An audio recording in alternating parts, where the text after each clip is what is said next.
नितिन गडकरी जी, मेरा पहला प्रश्न आपसे यही है कि G20 और उसके इर्द गिर्द बहुत चर्चा देश में हो रही है, पूरी दुनिया में हो रही है, भारत उसकी अध्यक्षता कर रहा है। G20 के आयोजन से देश को क्या फायदा होगा, देश का मान कैसे बढ़ेगा? देखिए, ये बहुत महत्वपूर्ण है कि we are the fastest growing economy in the world और हमारा नंबर अभी 5वें नंबर पर है। और मोदी जी का ये सपना है कि हम तीसरे नंबर पर जाएं। G20 के जो देश है उसमें से इंफ्रास्ट्रक्चर डेवलपमेंट के ऊपर भी इसकी एक कॉन्फ्रेंस हुई और मुझे उसमें शरीक होने का सौभाग्य मिला। स्वाभाविक रूप से इंटरनेशनल स्टैंडर्ड्स एंड पैरामीटर्स जो इंफ्रास्ट्रक्चर के हैं, जिसमें रोड नेटवर्क है, एविएशन है, वाटरवेज है, रेलवेज है, इसमें हम इतने तेज़ी से बदल रहे हैं और कुछ चीज़ें हमारे यहाँ डेवलप हो रही है और कुछ चीज़ें हम लोग वर्ल्ड में जो सक्सेसफुल प्रैक्टिसेस है, टेक्नोलॉजी है, उसको भी ले रहे हैं। हमारे जैसे वंदे मातरम ट्रेन आई, विशेष रूप से हमारे एयरपोर्ट कितने बड़े प्रमाण पर बढ़े, रेलवे की स्पीड बढ़ी, express highway, green express highway, axis control express highway बन रहे हैं। लॉजिस्टिक कॉस्ट को सबसे इम्पॉर्टेंट चीज़ है कि हमारे G20 के देशों में बहुत से देशों के लिए उनकी लॉजिस्टिक कॉस्ट कम है। यूरोपियन देशों की 12% है, अमेरिका में 12% है, चाइना में 8 से 10% है, हमारी 16% है। अब हमने उन सब से जो इंटरेक्शन हुआ उससे हम भी सिंगल डिजिट में आना चाहते हैं। हम फ्यूल में बदलाव कर रहे हैं, हम इलेक्ट्रिक ट्रक से लेकर अलग अलग नई नई बातों को लोगों के साथ सही। यूरोप में वो केबल पर बस चलती है, अभी मैं जयपुर से दिल्ली वो केबल पर बस की टेक्नोलॉजी ला रहा हूँ। तो स्वाभाविक रूप से अलग अलग देशों के साथ, उनके विकास के साथ जो इंटरेक्शन हो रहा है और विशेष रूप से भारत जिस तेज़ी से आगे जा रहा है तो उन लोगों को भी आकर्षण है।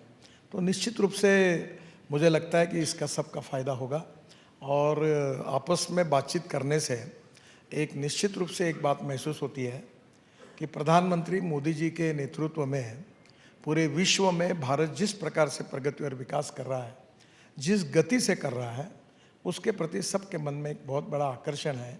और G20 में आए हुए देश भी हमको देख रहे हैं और हम उनको देखकर उनसे क्या लेने लायक है वो कोशिश कर रहे हैं कि वो हमारे पास कैसे अपनाएं। गति शक्ति योजना आपकी सरकार का एक फ्लैगशिप प्रोग्राम है जिसके साथ आप लोग आगे बढ़ रहे हैं। क्या, क्योंकि यहाँ G20 के आयोजन के बाद से सर वो काउंटडाउन शुरू हो जाएगा चुनावों का, इंफ्रास्ट्रक्चर के क्षेत्र में सड़क निर्माण, हाईवेज, कौन से ऐसे काम हैं जिसको लेकर आप जनता के बीच में जाएंगे और कौन सी ऐसी चीजें हैं जिसको अभी आप प्रोजेक्ट कर रहे हैं जो अन्य G20 के मुल्कों से हम तुलना करें, भारत उन पैमाने पर कहाँ खड़ा है? देखिए, हमारे देश में टोटल 65 लाख किलोमीटर का रोड नेटवर्क है और राष्ट्रीय महामार्ग का नेटवर्क जो है वो टोटल नेटवर्क की तुलना में 2.6% था, अब 4% हुआ है और 40% देश का ट्रैफिक नेशनल हाईवे पर है।